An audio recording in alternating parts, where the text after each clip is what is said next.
encourage my church folks that are here today. But that's all right. I have been tasked with discussing the trends in the church in the 21st century. 30 minutes is not enough time to talk about that. So I'm going to pick a few and that I think are probably the most impactful that we've seen in anybody here under 23? Okay, so these are all trends that have happened in our lifetime. The first thing I want to talk about is the emergence of the megachurch. Yeah. Now, defining a megachurch is a little difficult.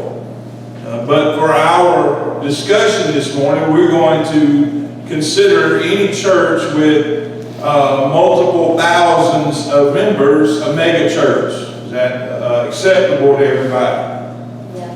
Well, in 1970, there were 30 churches in the United States that qualified as megachurches.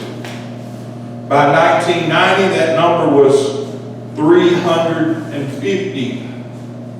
Today, there are almost 2,000 megachurches in the United States. Is that good or bad? Well, I'm not going to try to tell you whether it's good or bad. I'm going to give you some information and you come up with that conclusion on your own. Because a lot of these trends are not cut and dry. It's like anything. If you build a tool, that tool can be used for good, or that tool can be used for bad. So none of these things are inherently evil or bad. Typically, these megachurches are led by very charismatic ministers. They look good on camera, rules me out. They have a great deal of influence because of the fact that usually they have books that have been printed, they're on television, they're on radio, they've got DVDs that you can get, they're on the internet, and they have a global reach that goes far beyond the 2, 3, 4, 10,000, 20,000 members that attend their church. And yes, there are churches in America that have that many people. They have a tremendous influence. Now, like any person that has influence, that can be used for good or bad. If you have that many people following you, it's very important where you are leading them. You would recognize the names of these pastors if I said Joel Osteen or T.D. Jakes. Some of these other guys, you would recognize them immediately. But I could call out a pastor's name probably in the town where you live and you would say, who is that?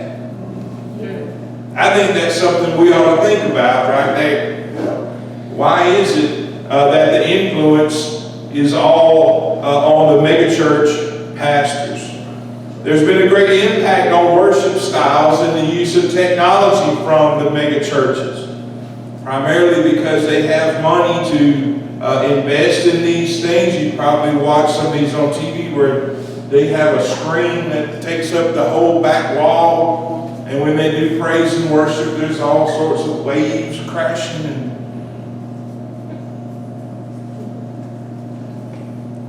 turn the lights down. They might turn on the fog machine. You know, they're setting a mood. You may like that. You may hate that. But it's a reality. And that has trickled down into churches that are not mega churches, and I'll get to that in a second. Another trend that has happened in America in the last 23 years is the rise of alternative churches, ministries, parachurch ministries, and alternative religions. George Barna did a survey recently asking people what religious tradition they associate with. There were more people who said they associated as a witch or a pagan than people who associated as Presbyterian. Well, come on now. That ought to wake some folks up. Yeah. We tend to think that those things are fringe elements. They're not. They are mainstream, and they are here among us today. So what is the reasons behind the growth of these non-denominational and alternative churches? Well, there's a lot of them. And some of them derive from some of the things that we've seen from the mega churches. There's a flexibility in worship style. This is particularly attractive to younger generations. Yeah. They are less formal, more free in their worship. You decide for yourself, as I said, whether you think that's good or bad. There's less emphasis on tradition and traditional doctrine. They tend to be more accepting of people, more accepting of things that the traditional church has traditionally not been accepting of. There's less bureaucracy. You know, it's difficult when you have to have a meeting to do anything. And there are churches that are like that. They have to have a meeting to decide when they're going to have a meeting. And you just have so much bureaucracy, you can't decide to do something without checking with the pastor. The pastor has to check with the district overseer. The district overseer has to check with the state overseer. And by the time you get all the way up and down the ladder, the problem is already taken care of itself. There's more streamlined decision making in the non-denominational churches. They also have the adaptability to change. Because of that, they can make changes as necessary, sort of on the fly. And they don't have to go through a denominational process of doing something different. The leaders of these churches tend to be entrepreneurial types. They are innovative. They are creative.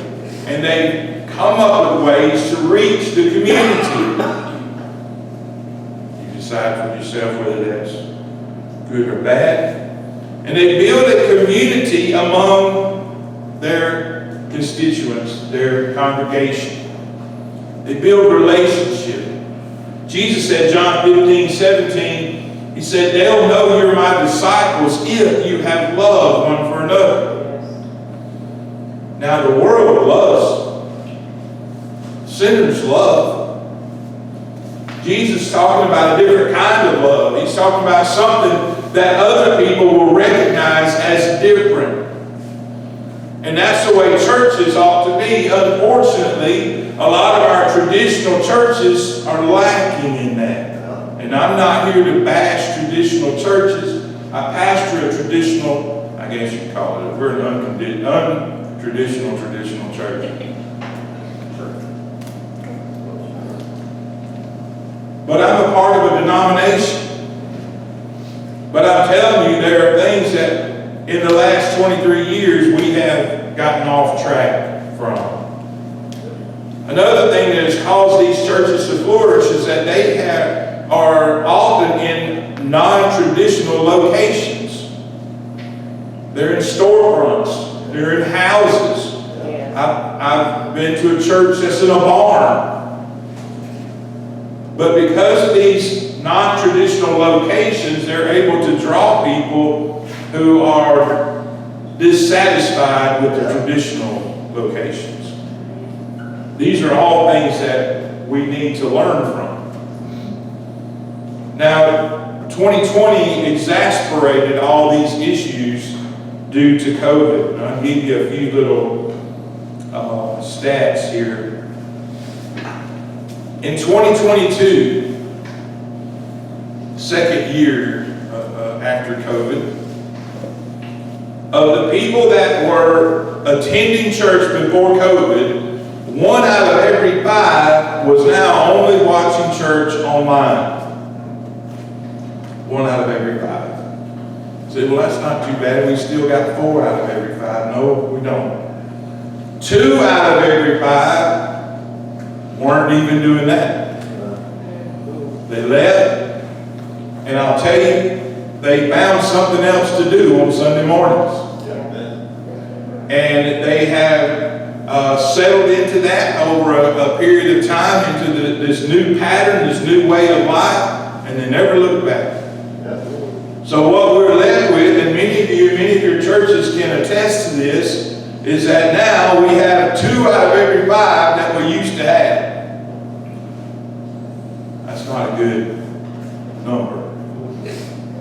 Hebrews 10:25 tells us that we're not to forsake the assembling of ourselves together. And yet clearly, many have. Why? Well, I believe Brother David hit on that earlier. The foundation is not right.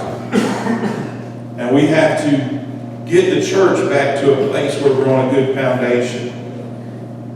In 2021, the U.S. Bureau of Labor Statistics released these numbers for church pastor turnover during the year of 2020. During the year of 2020. Large churches, that's 1,000 members or more in their statistics, had a 13% pastoral turnover. 13 out of every 100 pastors in large churches either left the ministry or left that church and went somewhere else. Medium-sized churches, that's 200 to 1,000 members, there was a 22% pastoral turnover. 22 out of every 100 either left the ministry or moved to another church. Small churches, they classify that as any church with less than 200 attending members. Small churches, 47% pastoral turnover. That's almost half of every pastor left their job or moved to another church during that time. And I get it. I pastored a church through COVID, and there's several here that have. It wasn't easy. It was hard. It was probably the most difficult long-term thing that we've ever faced in my ministry. But churches and pastors need to get it together. You can't, a pastor can't tuck tail and run when things get hard. And the church can't run a pastor off every 2.5 years and expect the church to grow. That's it. That's it. Pastor and the church have to work together to build a ministry in the community where they are. That's the only way. Anything else you build, as Jesus taught in the parable, you build it on sand. And when the hard times hit, when COVID comes, that's going to fall. And that's exactly what we saw during that time. What are the implications of this on our traditional denominational churches? Well, number one, there's a competition for members. Or is there? had a pastor in I guess what U.S. labor statistics would call a medium church, suggest that we close several of the smaller churches and bring people all to the bigger church to keep it supported. That we have too many churches in Marion County. We have a lot of churches. You drive through Columbia, there's a church on every block. You drive out in the county, church. I got friends of mine living in the northern states and out west. He said, you may drive for an hour and not see a church. We got them everywhere here. We got too many churches. Or do we? There are about 25,000 people living in Marion County. If they all were to get saved, there are not enough seats in every church, in every storefront church, in every house church in the county to accommodate them. The problem is not too many churches, it's too little evangelism. And we need to get about the Father's business and stop blaming other churches for our problems. There's also pressure on the traditional churches to change. There's pressure to reevaluate our doctrinal positions. There's pressure to reevaluate our traditional practices. Some of those pressures are good. Some of them are not. We have to look at everything and determine, are we doing what the Lord has called us to do? If so, He'll take care of it. Yes, He will. Thirdly, and I'm never going to get through all this, am I?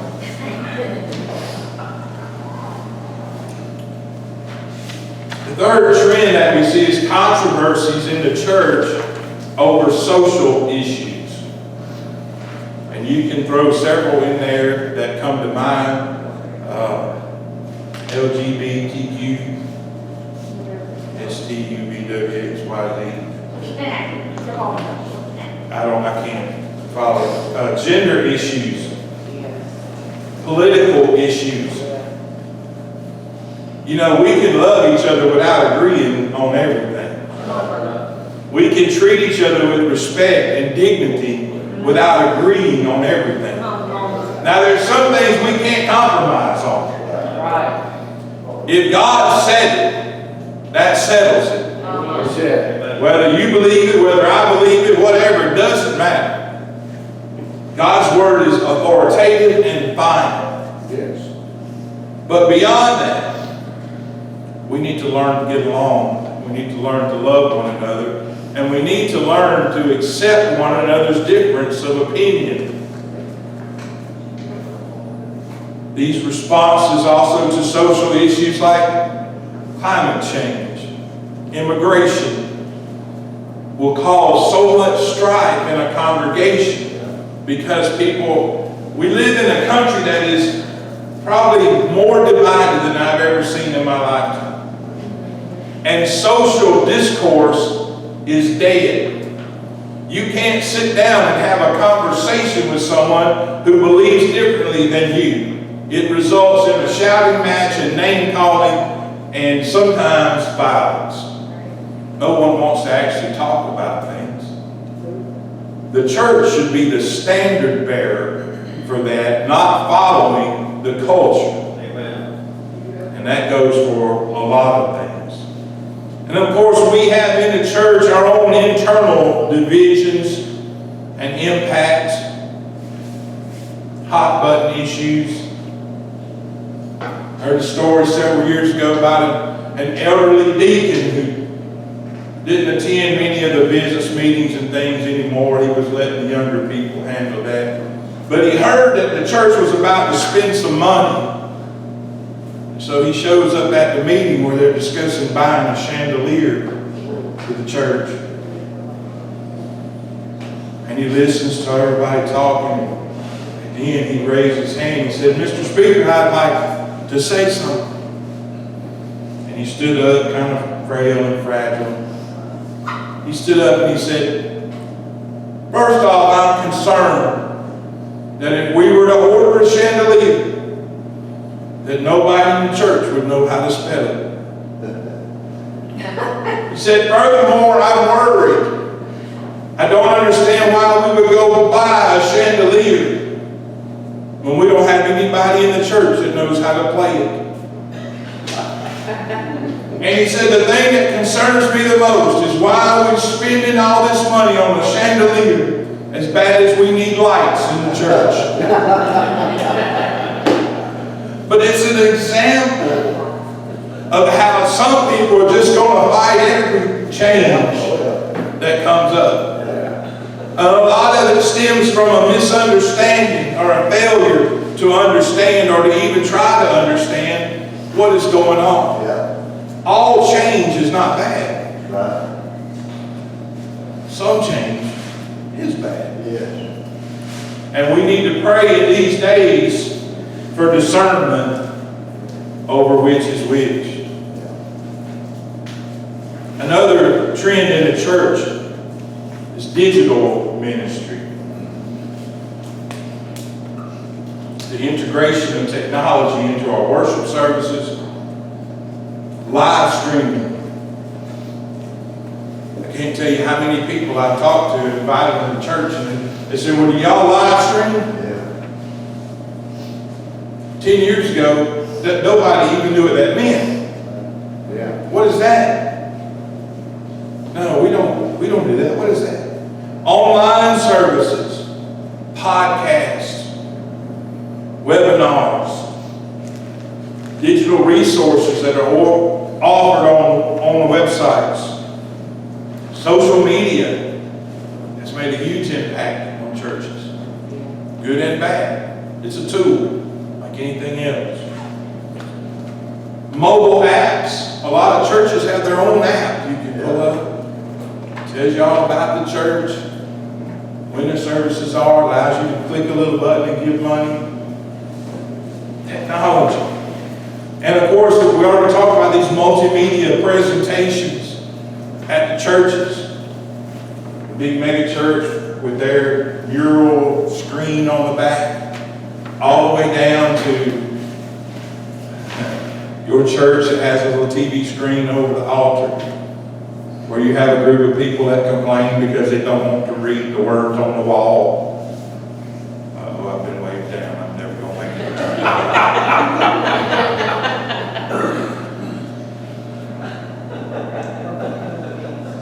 I want to read back hymnal. I don't want to read the words on the wall.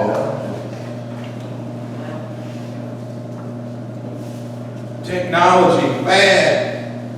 We've always had read back hymnals. No, we haven't. There was a time when we didn't have read back hymnals. There was a time when we didn't have piano. There was a time when we didn't have air conditioning. Anybody want to go back to that? There was a time when we sat on rough cut wooden pews in the open air. Anybody want to go back to that? There was a time when we didn't have running water. Indoor plumbing. Anybody want to go back to having an outhouse at their church? No. Technology is not always bad. But it's not always good. One of the problems is that there is a digital divide in our churches. You have people that aren't familiar with technology. You have some that are resistant to technology, some that don't have access to it, and it can be a problem. You also have some that are over-reliant on it. And I'm going to have to wrap this up, so I'm going to probably skip the last part. But if you want to know, I'll be more than willing to talk about that. I will say this. The use of online services can be